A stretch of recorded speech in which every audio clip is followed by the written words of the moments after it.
ধূমপান স্বাস্থ্যের পক্ষে ক্ষতিকর, এতে কর্কট রোগ হয়। মদ্যপান স্বাস্থ্যের পক্ষে ক্ষতিকর, মদ্যপান করবেন না আর মাছেদের করাবেন না। Smoking is injurious to health, it causes cancer. Consumption alcohol is injurious to health, don't try it with fishes either. Please, no animal were harmed during the making of this film. সকল ধর্মের সার কথা ঈশ্বর, তাই এই অনুষ্ঠানটির নির্মাণ ও পরিকল্পনার উদ্দেশ্য সম্পূর্ণভাবে ঈশ্বরভিত্তিক এবং সম্পূর্ণরূপে অর্থনৈতিক লেনদেন বিবর্জিত। কোনো বিশেষ ধর্মকে বা জাতিকে নির্দেশ করে কোনো বক্তব্য এই অনুষ্ঠানে রাখা হয়নি। একমাত্র মানুষের জীবন চর্চা ও জীবনচর্যাকে সঠিক দিশায় নির্দেশ করার জন্যই প্রামাণ্য গ্রন্থের সাহায্য নিয়ে অনুষ্ঠানটিকে নির্মাণ করা হয়েছে। অনুষ্ঠানের সকল বক্তব্যই মানুষের উদ্দেশ্যে সমর্পিত। অনুষ্ঠানটিতে কোনো রাজনৈতিক ও সামাজিক অথবা ব্যক্তিক চরিত্রকে আঘাত করা হয়নি। অনিচ্ছাকৃতভাবে কেউ ক্ষুণ্ণ হলে চ্যানেল কর্তৃপক্ষ আন্তরিকভাবে ক্ষমাপ্রার্থী।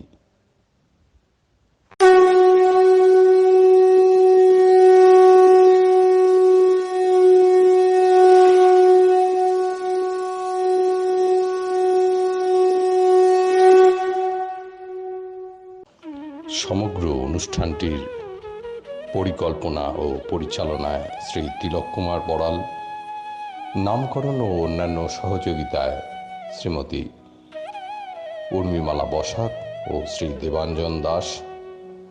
সমগ্র অনুষ্ঠানটির সঞ্চালনায় দেবাশিস মিশ্র। শ্রোতা বন্ধুরা, এখন শুনবেন অমৃত বাণী। ওম নমো ভগবতে বাসুদেবায়। নমস্কার বন্ধুরা, আপনারা অনুষ্ঠান শুনছেন ডিএম রেডিও চিনসুরা থেকে। আর প্রতিদিনের মতোই আপনাদের বন্ধু আমি দেবাশিস মিশ্র অমৃত লোকের আসরে আপনাদের সকলকে জানাই সুস্বাগতম। আশা রাখব শ্রোতা বন্ধুরা আপনারা সকলে খুব ভালো আছেন, সুস্থ আছেন। ঈশ্বরের কাছে প্রার্থনা করব সকলে ভালো থাকুন, সুস্থ থাকুন আর অবশ্যই অন্যকে ভালো রাখুন। গত পর্বে আপনারা অমৃত বাণীতে শ্রী মায়ের মুখনিসৃত বাণী শ্রবণ করেছিলেন। মা বলছেন, প্রত্যেক মানুষের মধ্যেই কি সত্যের সঙ্গে মিথ্যে মিশে থাকে না? পরিষ্কার রকমের দেখা ও বোঝা আর সঠিক রকমের কাজ করার জন্য মাথাটি একেবারেই ঠান্ডা রাখতে হবে। ভগবানের সাহায্য ছাড়া সাধনার কাজ কেউই করতে পারে না, কিন্তু সে সাহায্য তো সবসময় হাজির রয়েছে। একদিকে সাহায্য চাইবে আর অপরদিকে অবিশ্বাসও করতে থাকবে, তাতে কোনো কাজ হয় না। বিশ্বাসটি থাকলে সব কিছুই হয় জলের মতো।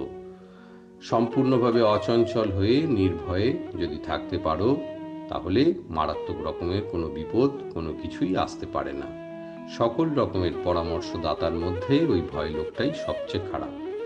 আন্তরিকভাবে আত্মনিবেদন করে ফেলতে পারলেই আমরা সকল রকমের গণ্ডগোল ও বিপত্তির হাত থেকে বেঁচে গেলাম। জয় আমাদের নিশ্চয় হবে, এই দৃঢ় বিশ্বাসটি মনে আনতে পারলেই আমরা ধৈর্যের সঙ্গে যে কোনো মিথ্যা ভয় ও বিরুদ্ধ আক্রমণের সম্মুখীন হতে পারি। শ্রোতা বন্ধুরা, এতক্ষণ শুনলেন অমৃত বাণী। আসুন আমরা শ্রী ভগবানের নাম নিয়ে সরাসরি প্রবেশ করি গীতার কথায়। শ্রোতা বন্ধুরা, অমৃত লোকে এখন শুনবেন গীতার কথা। শ্রোতা বন্ধুরা, গত পর্বে আপনারা শুনেছেন শ্রী ভগবান বলছেন অর্জুনকে যে যদি তুমি আত্মজ্ঞান লাভ করতে পারো তাহলেই জানবে যে সেখান থেকেই তোমার সব দ্বন্দ্ব বা অভাব অভিযোগ সব কিছুরই অবসান ঘটবে। সেই আত্মবান হবার চেষ্টা করো। আর এই আত্মবান হবার জন্যই শ্রী ভগবান তাকে বললেন, কর্মণ্যেবাধিকারস্তে মা ফলেষু কদাচন মা কর্মফল হেতুর্ভুমা তে সঙ্গহস্ত কর্মাণি যোগস্থ কুরু কর্মাণি সঙ্গং তত্ত্বা ধনঞ্জয় সিদ্ধা সিদ্ধ সমভূতা সমত্বং যোগ উচ্যতে। কিন্তু সে সমত্ব কোথায় পাব? সেই জন্য প্রথমেই তিনি শরণ নিতে বললেন কার? এখানেই গীতার মূল শরণাগতির প্রারম্ভ। বুদ্ধৌ শরণমানিচ্ছ, এই বুদ্ধির তুমি শরণ নাও। এই বুদ্ধি তোমায় পথ দেখিয়ে দেবে, তার দ্বারাই তোমার যোগ লাভ হবে। যোগায় যুদ্ধস্য, বুদ্ধির শরণ নিলে তোমায় যোগ খুলে যাবে। যোগটা কি না, যোগ কর্মসু কৌশলম, কর্মের কৌশলই হলো যোগ।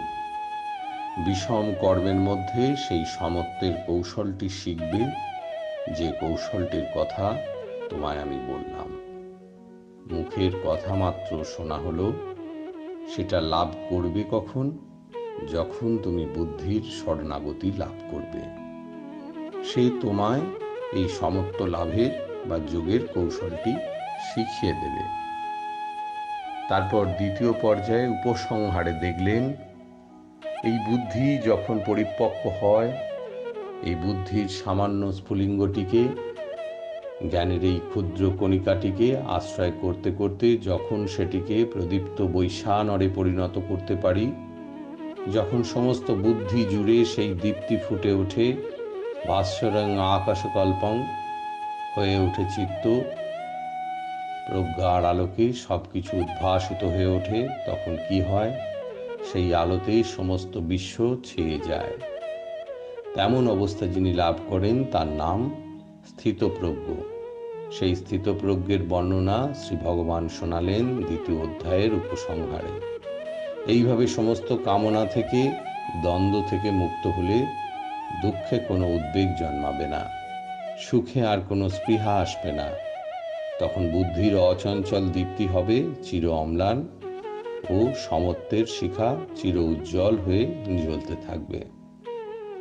এখন আমাদের প্রত্যেকের মধ্যে বুদ্ধি আছে, কিন্তু সে বুদ্ধি কোনো আলো দেয় না, পথ দেখায় না। কারণ বাইরের বায়ুর দ্বারা আহত হয়ে প্রদীপের ক্ষীণ শিখার মতো সে যেন নিভেই যাচ্ছে। কখনো কখনো একটুখানি স্ফুলিঙ্গ হয়তো দেখা দেয়, আবার সে যেন ব্যত্যাহত হয়ে নিভন্ত হয়ে আসে। কিন্তু সেই জ্যোতির অনির্বাণ শিখা, সর্বদা সমনিষ্কম্প শিখা যিনি জাগিয়ে রাখতে পারেন, বাইরের হাওয়া থেকে যিনি তাকে বাঁচাতে পারেন, তিনি হন স্থিতপ্রজ্ঞ। যেমন বলেছেন পাতঞ্জল যোগ দর্শনেও, ক্লেশ তিমির ও বিনাশ ও যোগ প্রদীপ, সাধককে সজাগ করছেন। ক্লেশরূপ তিমিরের বিনাশকারী যোগের এই প্রদীপ আমি জ্বালিয়েছি, এ যেন আর না নেভে। এই জন্য সাধককে সজাগ হয়ে আঁচল দিয়ে সেই দ্বীপটিকে বাইরের হাওয়া থেকে বাঁচাতে হয়। সেই আত্মদ্বীপের বর্ণনা, সেই প্রদীপ্ত অগ্নির বর্ণনা, সেই জ্যোতির বর্ণনা শ্রী ভগবান দ্বিতীয় অধ্যায়ে শোনালেন। এই স্থিতপ্রজ্ঞতার ভূমিকে অর্জুন যদি সেই লগ্নেই চিনে ফেলতে পারতেন, তাহলে দ্বিতীয় অধ্যায়েই গীতার উপসংহার হয়ে যেত। কিন্তু তার যে মোহ, তার যে শোকের আবিলতা, সেই আবিলতা এখনো দূর না হওয়াতে এটা একটা কথার কথা মাত্র শোনা হলো। এই স্থিতপ্রজ্ঞ অবস্থার মাত্র একটা আভাস তিনি যেন লাভ করলেন, কিন্তু কেমন করে সেটা উপলব্ধি করবেন, জীবনে অনুভব করবেন, তার যেন কোনো দিশা তিনি খুঁজে পেলেন না। সেই জন্যই তৃতীয় অধ্যায় থেকে শুরু করে শ্রী ভগবান একেবারে প্রথম ধাপ থেকে এই আগুনের শিখাকে কেমন করে জাগাতে হয়, কেমন করে তাকে পুষ্ট করতে হয়, বর্ধিত করতে হয়, সর্বব্যাপী লেলিহান শিখায় তাকে বৈশানরে পরিব্যাপ্ত করতে হয় বিশ্বরূপে, এবং কিসে বা কেমন করে তাকে নিভিয়ে দেয়, সেই সব দেখাতে আরম্ভ করলেন অধ্যায়ের পর অধ্যায়। তৃতীয় অধ্যায় থেকে সেই সূত্রটির আলোচনা আমরা করব। আসুন বন্ধুরা, সাংখ্যযোগের সমাপনের পর আমরা প্রবিষ্ট হই গীতার তৃতীয় অধ্যায় কর্মযোগে। আমরা দেখলাম জীবন দ্বন্দ্বময়, কুরুক্ষেত্রের রণাঙ্গন তারই প্রতীক। সেখানে সেই যুদ্ধক্ষেত্রে দাঁড়িয়ে বিমূঢ় অর্জুনকে সেই দ্বন্দ্বের যেখানে অবসান, সেই ভূমি শ্রী ভগবান দেখিয়ে দিলেন। কিন্তু সেই উত্তুঙ্গ শিখরে পৌঁছই কি করে, যাই কি করে, এবার এলো সেই সব প্রশ্ন। আর অর্জুনের মনে একটি সংশয় জাগলো যে এই যে বর্ণনা তিনি করলেন দ্বিতীয় অধ্যায়ের শেষে, এটা হচ্ছে সুস্থিত পরম জ্ঞানের মহিমার বর্ণনা। কথাটির মধ্যে আছে স্থিতপ্রজ্ঞ, প্রজ্ঞা যেখানে সুস্থিত, সেই আদর্শ স্থিতপ্রজ্ঞের মহিমা বর্ণনা করলেন শ্রী ভগবান, অথচ তাকে ঠেলে দিলেন অস্থির কর্মের মধ্যে। একদিকে সুস্থিত জ্ঞান আর অপরদিকে অস্থির কর্ম, এই দুইয়ের সমন্বয় কোথায়? তুমি আমাকে প্রলোভন দেখাচ্ছ, আমাকে এগিয়ে যেতে বলছো সেই উত্তুঙ্গ শিখরের দিকে, অথচ আমাকে ঠেলে দিচ্ছ কোথায়? না, অস্থির কর্মের অতল গহ্বরে। তাহলে সেই অস্থির কর্মের সঙ্গে এই সুস্থিত জ্ঞানের কি সম্বন্ধ, সেইটা আমাকে বুঝিয়ে দাও। যারা অধ্যাত্ম শাস্ত্র আলোচনা করেছেন তারা জানেন, সব শাস্ত্রে আমাদের দেশের রীতি হলো প্রথম লক্ষ্য নির্দেশের পর গতি নির্দেশ, শেষ হলো ফল নির্দেশ। যেমন ব্রহ্মসূত্র, সেখানে প্রথম ব্রহ্মস্বরূপের বর্ণনা, তারপর অন্যান্য পাদে সাধনের বর্ণনা, শেষকালে ফলের বর্ণনা। যোগ দর্শনও একই ধারা, সেখানেও প্রথম সমাধিপাদে সমাধির স্বরূপ বর্ণনা, যোগের স্বরূপ বর্ণনা। আগেই যোগের স্বরূপ বর্ণনা শুনে কি হবে? লক্ষ্যটা আগে আমার কাছে সুস্পরিস্ফুট হওয়া দরকার, কি পেতে চলেছি তার সুস্পষ্ট জ্ঞান দরকার, নইলে লক্ষ্যভ্রষ্ট হবার সম্ভাবনা। তারপর সাধন পাদে সাধনের বিন্যাস করেছেন, শেষে কৈবল্য পাদে মুক্তিরূপ ফলের বর্ণনা। সর্বত্র এই রীতি। আমরা সন্ধ্যা বন্দনেও প্রথমেই আচমনের মন্ত্রে তদবিষ্ণু পরমং পদম বলে লক্ষ্য নির্দেশ করছি। আপমার্জনাদির দ্বারা, প্রাণায়ামাদির অন্যান্য ক্রিয়ার দ্বারা নিজেকে শুদ্ধ করতে করতে শেষে লক্ষ্যে গিয়ে পৌঁছলাম। দ্বিতীয় অধ্যায়ে লক্ষ্য নির্দেশের পর আত্মস্বরূপ লাভ ও তার জন্য স্থিতপ্রজ্ঞ ভূমি লাভের নির্দেশ দিয়ে এখন তৃতীয় অধ্যায় থেকে সাধনরূপ কর্মযোগের উপস্থাপন। তৃতীয় অধ্যায়ে শ্রী ভগবান যে তত্ত্বটি অর্জুনের কাছে বিশেষভাবে উপস্থিত করেছেন তার নাম যোগ্য তত্ত্ব। যজ্ঞই হল গীতোক্ত সাধনার প্রথম ধাপ। শ্রোতা বন্ধুরা, এতক্ষণ শুনলেন গীতার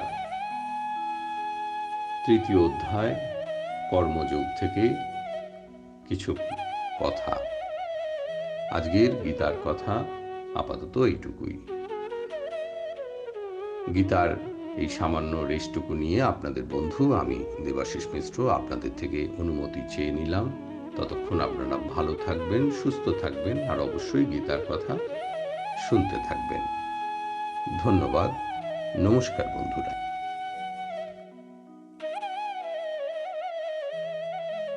শ্রোতা বন্ধুরা, অমৃতলোকে এতক্ষণ শুনলেন গীতার কথা। প্রতিদিনের মতোই শ্রোতা বন্ধুরা, আপনাদের কাছে একটি অনুরোধ, অমৃতলোকের অমৃতসুধা পান করে আপনারা যদি প্রকৃতই তৃপ্ত হয়ে থাকেন তাহলে অনুষ্ঠানটিকে অনেক অনেক বেশি লাইক করবেন, শেয়ার করবেন এবং আপনাদের সুচিন্তিত মতামত অবশ্যই কমেন্ট বক্সে লিখে পাঠাবেন। আর ডিএম রেডিও চ্যানেলটিকে অবশ্যই সাবস্ক্রাইব করবেন এবং পাশে থাকা বেল আইকনটি বাজিয়ে দেবেন পরবর্তী অনুষ্ঠানের সংকেত শীঘ্রই পাওয়ার জন্য। ধন্যবাদ বন্ধুরা।